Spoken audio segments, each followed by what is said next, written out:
Salutations aventuriers et aventurières, je vous retrouve aujourd'hui pour une vidéo sur Weaven et aujourd'hui une vidéo assez spéciale. Je vous présente un build sur le catalyseur Premium, un build compagnon, mais comme vous pouvez le voir ici, ce ne sont que des petits compagnons. Le concept, ça va être de vomir en fait nos compagnons sur le terrain, de les essayer de tous les sortir T2 si on a une bonne main, si on a des bons crits ou bien T3. Enfin voilà, on a pas mal de génération de jauge. Sally possède comme 40% de chance de crit, donc il y a moyen qu'elle nous fasse quand même bien gagner des jauges.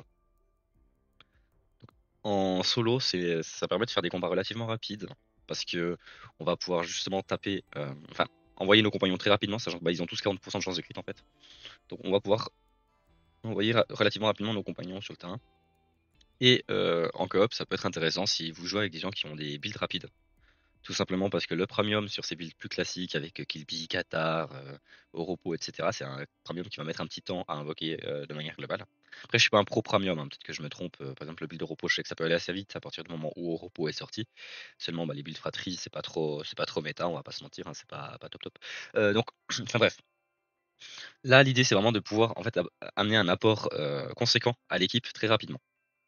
Donc, au niveau des passifs que je suis allé chercher pour ça, zéro surprise, on est sur un premium compagnon, c'est toujours les deux mêmes passifs qui reviennent. Motivation premium, vous pouvez jouer le sort activation sur l'un de vos compagnons. Donc activation, c'est notre passif de base qui permet de rejouer l'effet d'un sinistro. Ici, grâce à ce passif, on va pouvoir faire rejouer un de nos compagnons plutôt qu'un sinistro. Et de plus, il offre plus 20% au point de vie max de nos compagnons. L'autre passif, recyclage premium lorsque vous construisez un sinistro plus une jauge du même élément que le sinistro. On est sur un build mono LM, on a un seul sinistro seulement, vous verrez, on a beaucoup de pioches, donc ce passif va beaucoup servir. Du côté des stats, on met tout en vitalité. Pour les items, ici, on va surtout opter pour aider à la survie de nos compagnons avec les items anautomatiques, un ornithorin et un secours. Le premier offrant un bouclier à nos compagnons, le second boostant leur point de vie max et le dernier leur offrant de l'armure à leur apparition. L'item phare de ce build est l'anneau olympique, comme pour tout item compagnon, qui permet de booster l'attaque de nos compagnons par jauge générée durant le combat. L'automatique, moi je peux vous le conseiller de le remplacer sur certains combats.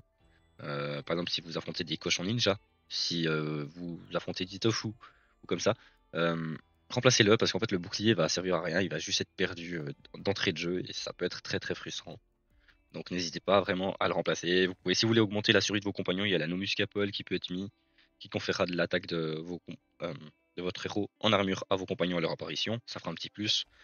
Si vous voulez être plus offensif, il y en a d'autres que vous pouvez mettre. Vous pouvez jouer en deck 12 avec une baguette par exemple pour leur offrir du drain, etc., etc. Du côté des compagnons, on va donc avoir Sally pour pouvoir générer des jauges hauts. On va vouloir la sécure au moins un ou deux tours après son apparition. Ensuite, nous aurons Gardienne inflexible qui appliquera mouillé sur son attaque. En cas de coup critique, elle infligera mouillé à tous les ennemis adjacents à elle. Luther King qui va consommer ce mouillé pour infliger davantage de dégâts. D'ailleurs, en coup critique, il réapplique mouillé. Très intéressant. Et enfin, héros impartial qui fera 100% de dégâts supplémentaires s'il possède toute sa vie. Au niveau des sorts, nous allons jouer avec le Sinistro haut, bien entendu, ainsi que 3 sorts de pioche de Sinistro, recyclage, rouage et déstabilisation. Remarquez que rouage coûte 4 et du coup ne pourra pas être comboté avec le Sinistro haut. Cependant, le Sinistro haut, lorsqu'il apparaît, donc il ne faut pas transformer votre Sinistro haut en Sinistro coucou, hein, c'est très important. Sinistro haut. Si vous créez un Sinistro haut et que vous faites un rouage, enfin, il va baisser d'un point d'action le coût du prochain sur lancé. Vous pouvez donc faire un rouage pour seulement 3 points d'action. Ensuite, bien entendu, en dernier solitaire énergie premium, très important, la cible rejoue son tour, on va le faire sur nous-mêmes pour activer une fois notre brassard, que j'ai oublié de citer d'ailleurs, et du coup en même temps gagner un passif. Je finis avec les sorts avant de revenir sur le brassard, donc ici on va mettre deux autres petits sorts pour comboter avec le Sinistro haut ou un sort de pioche, déclic orageux et flot d'Alwera, puis deux gros sorts qui nous donneront deux jauge avec poussière temporelle et grêle d'Alwera. Ces deux sorts ont comme avantage de pouvoir potentiellement soigner nos compagnons et nous-mêmes. C'est spécialement important pour héros impartial qui perd la moitié de ses dégâts s'il ne possède pas toute sa vie. Le brassard était donc le brassard spirituel qui permettra de téléporter l'un de nos compagnons sur une case adjacente à la cible pour infliger 50% de son attaque, ainsi que l'effet lié à son attaque. Par exemple, Sally, la jauge haut, Gardienne appliquera mouillé, lui consommera les mouillés, voire il pourra réappliquer les mouillés s'il crit, et lui il nous lâchera ses auras épée de glace. Enfin voilà, il y a de quoi faire.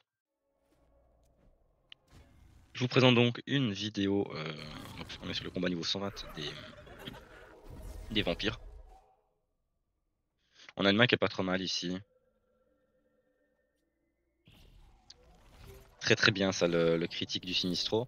Parce que du coup là on a les jauges pour Sally. On va aller taper.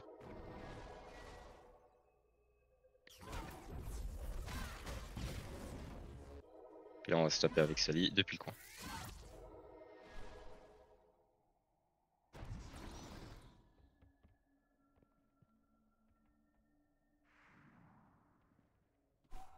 C'est bien parce que du coup ça nous aura permis de générer beaucoup de jauges très vite.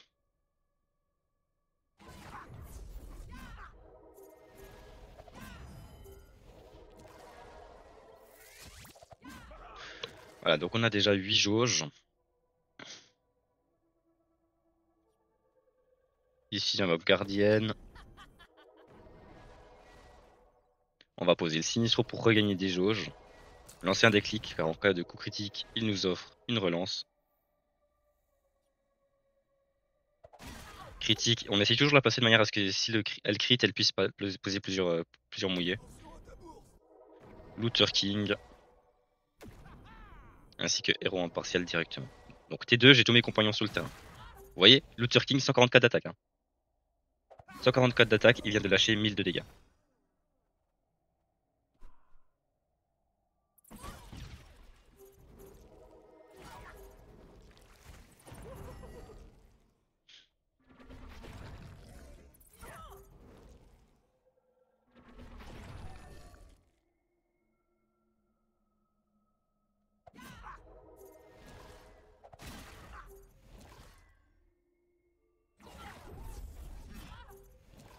Ici, je vais rejouer Looter King en haut. Moi, je rejoue. On va en profiter pour repiocher notre prochain Sinistro.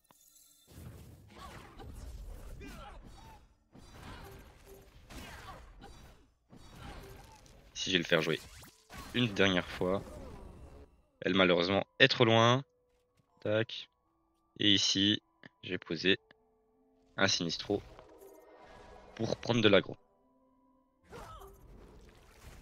Ça va peut-être pas le faire, ouais, voilà, il focus Sally du coup. C'est pas grave, hein, comme on a vu, Sally elle a fait son travail, on est déjà bien stacké au niveau de l'anneau olympique. Là c'est moi qui me mets dans le coin. La simple et bonne raison que comme ça va me permettre d'invoquer. Enfin, que mon compagnon se téléporte d'un côté plus efficace pour moi.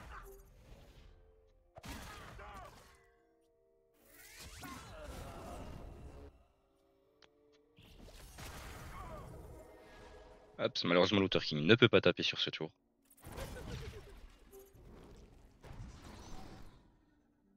Oh, pas cool ça. Et voilà, combat terminé. Donc on est sur les vampires niveau 120. On a clear ce combat très rapidement. Avec des petits compagnons. Donc vous voyez, à part ça, ils sont tous en vie. Il y en a même qui avaient encore leur bouclier à la fin. Donc vraiment très puissant. J'espère que ça vous aura plu comme vidéo. Comme ça, vous pouvez voir qu'il y a d'autres compagnons que les légendaires beaucoup trop coûteux qui peuvent entrer en compte ici.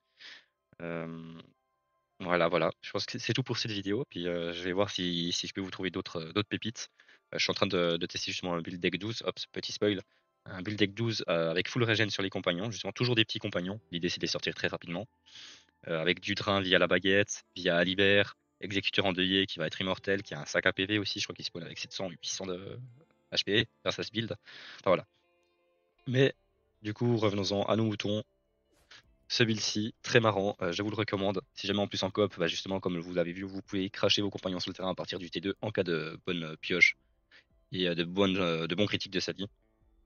Si c'est pas le cas, vous avez quand même de quoi faire. Vous pouvez quand même invoquer deux ou trois de vos compagnons. Enfin bref, sur ces belles paroles, moi je vous souhaite une belle journée ou une belle soirée en fonction du moment auquel vous regardez cette vidéo. Et je vous dis à bientôt pour une nouvelle vidéo de présentation de build sur Raven.